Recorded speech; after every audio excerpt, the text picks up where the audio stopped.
From London, this is the Standard Podcast, and I'm Mark Blunden.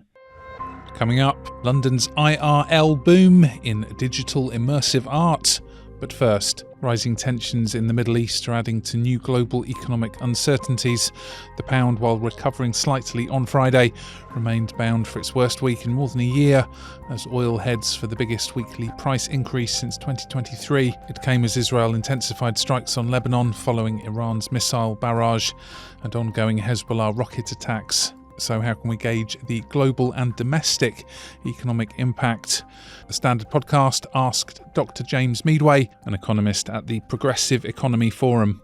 It's actually been quite muted. It's been less than perhaps some people anticipated for the simple reason that the Middle East, in terms of being an oil-producing area, doesn't matter quite as much as it might have done 40, 50 years ago. People think about the 1970s and the crisis and everything that happened then. We're not in that world anymore. America, the US, is the biggest oil exporter on the planet right now. So yes, it's important that oil comes from the Middle East, but it's not as important as it used to be. So what you see, what's happening in markets is that there has been an impact, but it's not as big as we might have expected once upon a time. Even 20, 30 years ago, not as big as that. It's important, but it's not decisive. And what about the knock-on effect for the supply chain and the pound? This is where things become more tangled, because what happens if you have a critical commodity like oil that's even disrupted a little bit, that can cascade into everything else that we want to go to the shops and buy, right? You use oil for transport in lots and lots of different ways. So even a small knock can start to turn into some impact on inflation, on the prices that we're paying for everything here, because basically the price of energy, the price of transport might start to creep up a bit. It probably won't be as big as we saw in the 70s, for instance, or in the 90s, for example, with the first Gulf War. It's not that kind of scale anymore. The world doesn't work in the same way it used to. We have different sources of energy than we used to have. America's a much bigger exporter of oil than it used to be. All of these factors have changed how the world operates. So it's there as an important thing, but we have to think about how the world works now, not how it worked in the 70s or the 90s. What do we know about how all these factors feed into the inflation forecast? As the World Bank was warning earlier this year, the sort of geopolitical impact, the fact that there's a lot of instability in the world will tend to ease up inflation. Not hugely necessarily, and that could happen, but not hugely, not like 15% all of a sudden, but a good few percentage points upwards than where we might have anticipated. The Bank of England has a target for 2% inflation. We just about got there. Likely that this is going to pick up a little bit from this point onwards. So we're talking 2, 3, 4%, that sort of thing. That in turn will lean pressure on the Bank of England to start thinking about putting up interest rates. So yes, they're coming down at the moment because inflation has come down, so interest rates come down. Their consideration will be, well, if inflation is picking up, the way that the Bank of England works is that inflation is picking up, interest rates will have to go up as well. So the likely prospect is somewhat more inflation, and maybe interest rates will start to pick up again over the next 12 months or so. And what about the wider factors of global uncertainty, particularly the impact of Russia's invasion of Ukraine on our energy pricing? It's stabilised from a year or two ago. As people would have seen, there was an initial very dramatic impact on energy prices right the way across Europe, especially, that everybody's household bills go through the roof, determined by Russia invading Ukraine. I mean, this is the big thing that's happened there. That has now stabilised somewhat, partly because economies in general have sort of adjusted to a somewhat higher price of energy.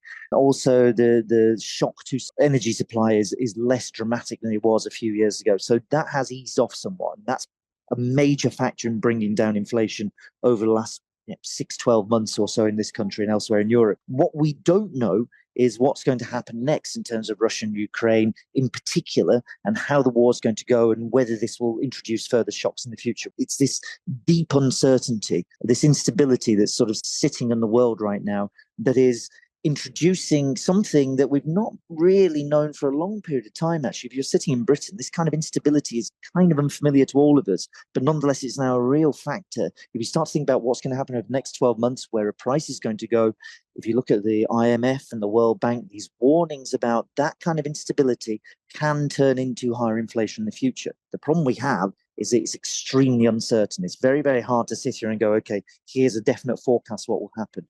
That uncertainty, by the way, also feeds into people being less willing to invest, less willing to spend. It starts to act as a drag on economic growth in general once you have that level of uncertainty. Let's go to the ads coming up. Prepare to be mesmerised by this high-tech immersive art show. Why not hit follow in the meantime and give us a rating. Welcome back. Now, that's some of the soundscapes that visitors to a high-tech immersive art show can experience, and that's at Lumen Studios close to Tower Bridge. Spanning over 1,000 square metres, the ticketed Eclipse show explores the boundary between art and technology as visitors step into a vast space filled with darkness, light beams and sound. A French-Japanese visual art duo known professionally as Nonotak have created the multi-sensory experience to include lights and audio, emulating changing traffic patterns, a soundtrack to follow the movements of 69 heads, and ceiling strobes meant to emit calming pulses. It's one of a growing number of high-tech immersive art experiences in the capital. The Standard podcast asked CEO of Bermondsey's Lumen Studios, Jen Roebuck, to describe the show. In this space, it's actually a Victorian warehouse. And when you walk into the space, the first thing you encounter is a lounge area with a bar and an LED display that has a soundtrack attached. And guests typically sit in beanbags and relax and get accustomed to the light and sound. Then they walk into the second room, which is called Dual, and that has 69 moving heads, and it's a full immersive light and sound experience. Light is moving in sync with the soundtrack, and you can stand inside of it. You can watch it from either side of the room, and some people stay for more than one loop because the light changes its intensity and speed. And then the third experience is called Hidden Shadows, and it's a very, very large high-spec LED screen with strobes on the ceiling. And that's a bit more mesmerizing, calming. And again, the soundtrack that runs in sync with that artwork is a similar feeling. And people often sit in there and just kind of relax, look at the screen, and just take in the visuals. It's much more visual than the second experience. What's the experience for visitors and how does it feel to be immersed? The majority of the experience is white light with black interiors, and that's done intentionally. It really highlights the aesthetic that Nonotak are known for. They've produced experiences like this around the globe, and they're all very consistent. I would say it does vary based on the individual. You know, some people really feel light and sound, and that's what draws them to experiences like this. We've had people compare it to a gong bath or a meditation session. And I think that's why we see people coming in pairs and groups and really enjoying the experience together. But everyone I've spoken to has given me a different response. I think it's very immersive and very thought-provoking. Could you describe the audio elements for us? The soundtracks are actually written in sync with the music. I mean, one of the things that's interesting about digital art is it's programmed as you're building it. And so what the artists were able to do was to show up in the space, build each installation, get feedback from the public, which we did for a week, and refine the soundtracks and the light experience in unison. And so each soundtrack accompanies the light, and it's really meant to connect you into the visuals. And the visuals themselves have a narrative. You know, it's not one pulse of light. It's a light show almost in each room. I mean, they change with the soundtrack. What were the technical challenges bringing this kind of exhibition to life in such a vast space? How was it done? I would say the first challenge, and this is a London challenge specifically, is there are not many large spaces for artists to build in. And so for us to take a Victorian warehouse and convert it was the first challenge. The second is the installation of the hardware, making sure that it's consistently installed. So with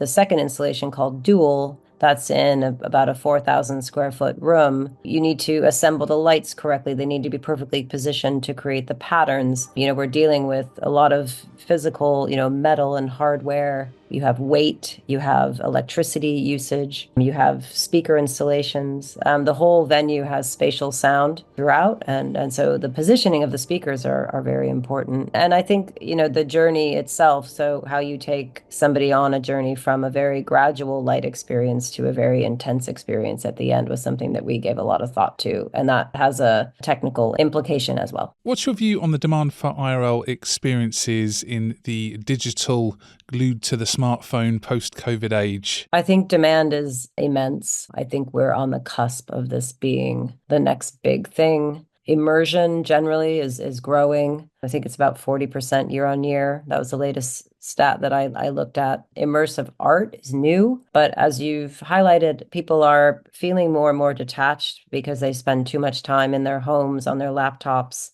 and getting together in spaces like this and feeling and experiencing something different is definitely what we're seeing from a consumer demand perspective. There's much more news and features at standard.co.uk. The Standard podcast is back tomorrow at 4 p.m. See you then.